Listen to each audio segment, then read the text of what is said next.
Les plus beaux romans de la vie sont les réalités qu'on a touchées du coude ou même du pied en passant. J'ai vu dans mon adolescence. Non, vu, ce n'est pas le mot. J'ai deviné, pressenti un de ces drames cruels, terribles, qui ne se jouent pas en public. Quoique le public envoie les acteurs tous les jours. Une de ces sanglantes comédies, comme disait Pascal, mais représentée à huis clos, derrière une toile de manœuvre, le rideau de la vie privée, de l'intimité.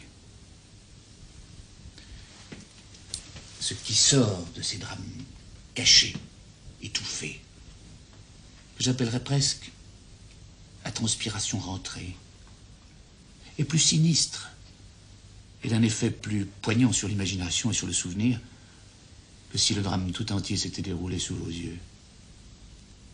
Ce qu'on ne sait pas centuple l'impression de ce qu'on sait.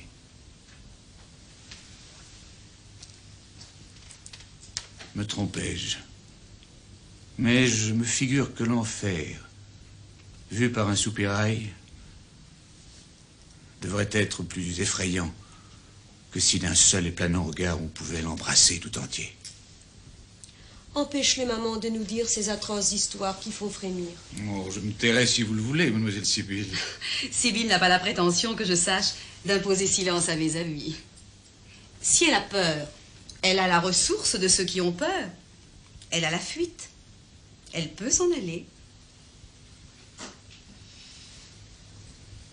Eh bien, comptez. Tenez, voyez, nous écoutons tous. J'étais élevé en province. Oh.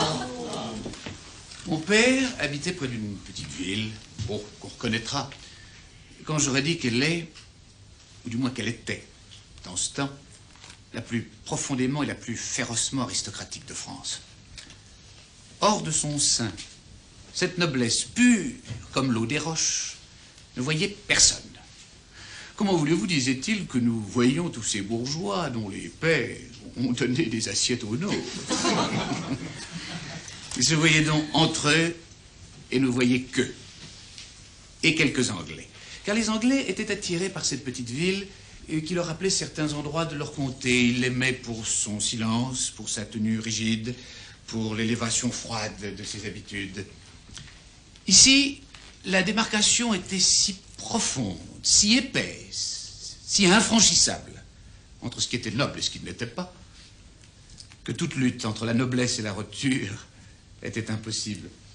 La seule chose qui eut, oh, je ne dirais pas la physionomie d'une passion, mais enfin qui ressembla à du mouvement, à du désir, à de l'intensité de sensation, dans cette société singulière où les jeunes filles avaient 80 ans d'ennui, dans leurs âmes limpides et introublées, c'était le jeu, la dernière passion des âmes usées.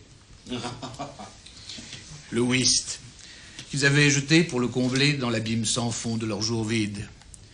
Ainsi, chez Madame de Beaumont,